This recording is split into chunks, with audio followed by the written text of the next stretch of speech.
Quelques monomes célèbres.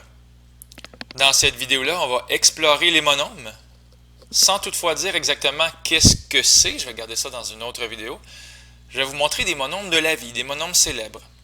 Et vous allez voir qu'à la fin de la vidéo, vous allez avoir quand même une excellente idée de qu'est-ce que c'est un monome, célèbre ou pas. Alors commençons avec des exemples simples. 5 exemples en fait.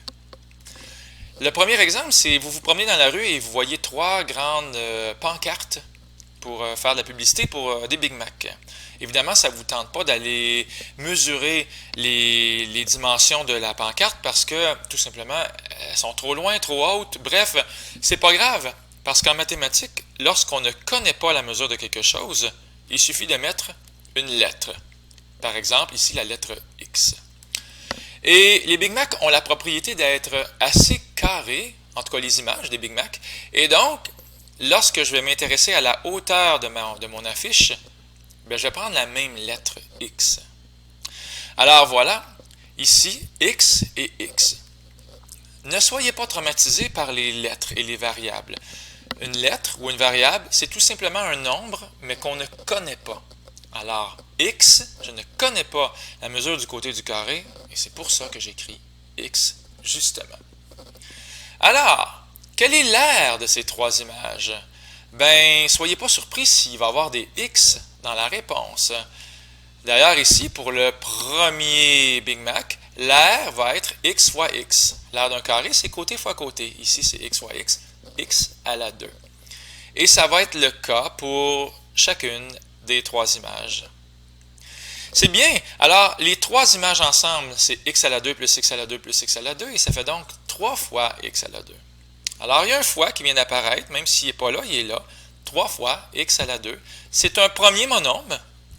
On l'accueille.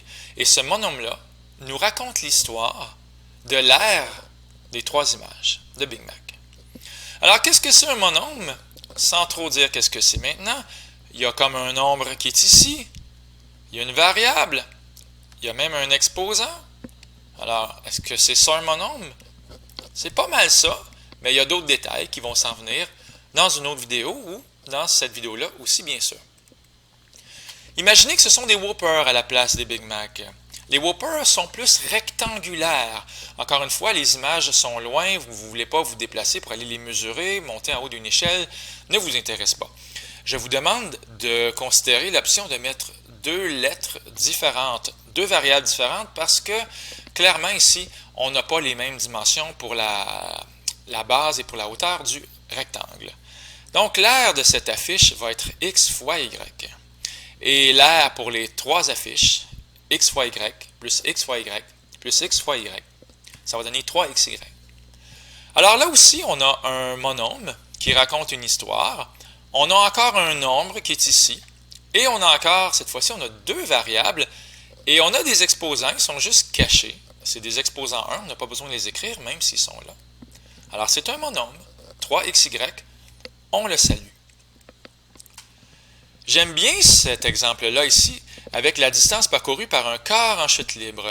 Alors, c'est une formule importante que vous risquez de voir au secondaire, en sciences surtout. Quand je dis un corps en chute libre, ça ne veut pas nécessairement dire un humain, mais n'importe quoi que vous laissez tomber avec une masse, que ce soit un 25 sous ou un piano à queue, vous le laissez tomber en bas d'un pont, par exemple. Le monome 4,9t à la 2 semble nous raconter une histoire importante. Alors, t comme dans quoi? Peut-être comme le temps ici en secondes, et la distance ici en mètres. Alors, une formule célèbre et importante qui ne sera pas à retenir pour l'examen, en tout cas pas en mathématiques, mais sûrement dans d'autres matières.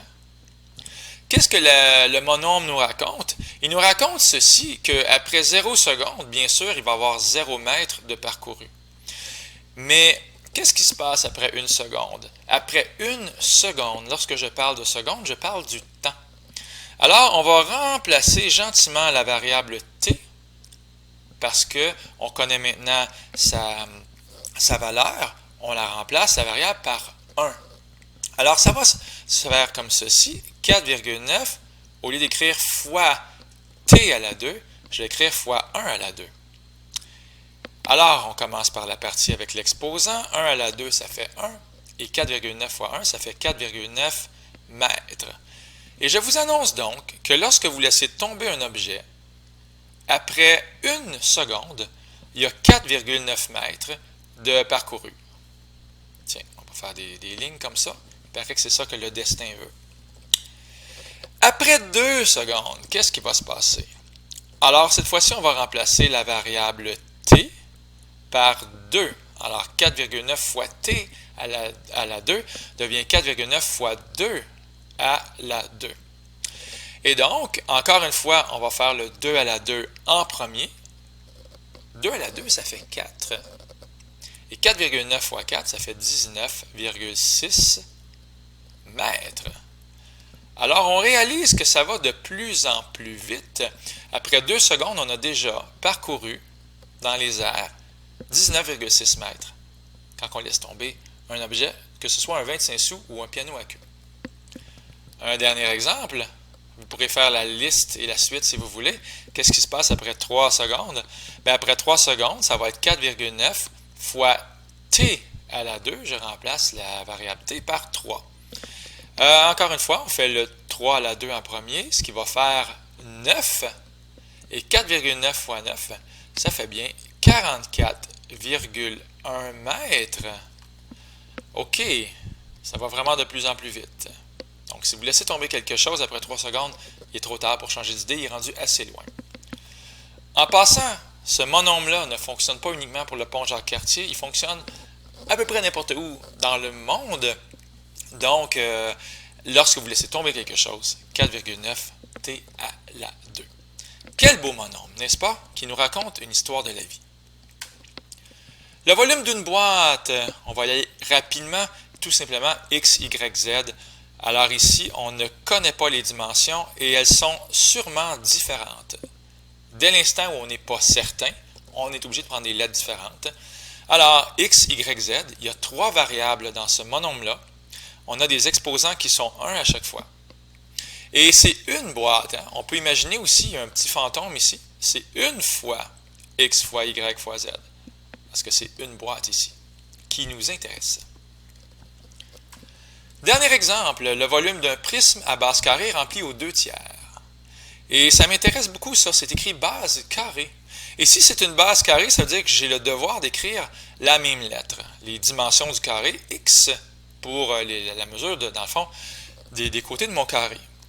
Par contre, la hauteur de mon prisme, je ne la connais pas et je prends une autre lettre. Attention, si je voulais m'intéresser au volume lorsque c'est plein, j'écrirais tout simplement x fois y.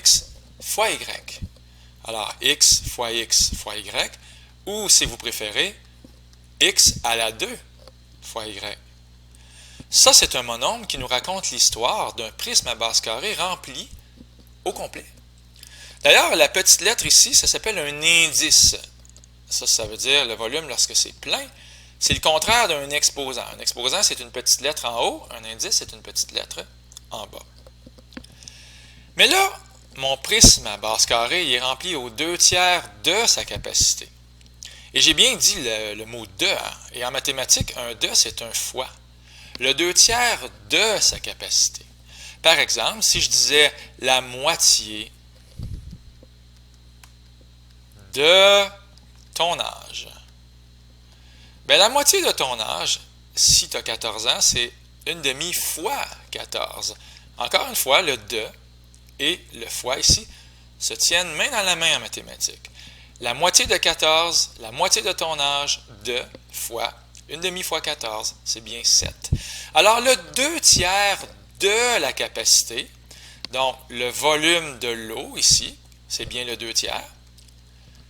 C'est le 2/3 de, donc fois x2y. Donc, le 2/3 quand il est plein, le 2/3 de ce que c'est quand il est plein, je devrais dire. Alors, voilà la réponse. 2/3 fois x2y. C'est un joli monôme qui nous raconte l'histoire de ce prisme à base carrée rempli aux 2/3. Oups, c'est pas exactement pareil. Ou est-ce que c'est pareil? Bien sûr que c'est pareil. Parce que si vous faites 2/3 fois x à la 2y sur 1, Qu'est-ce qui se passe avec les numérateurs? Ça fait 2 fois x2y, il est ici. Et les dénominateurs, 3 fois 1, ici. Donc, c'est la même chose que j'ai écrite les 2 fois. Bien!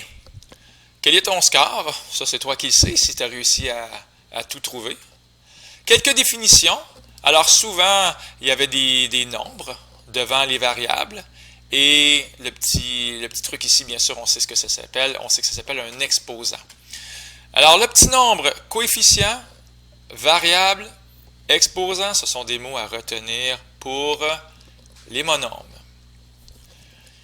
Attention, le degré d'un monome, ici, c'est un monome un peu plus compliqué.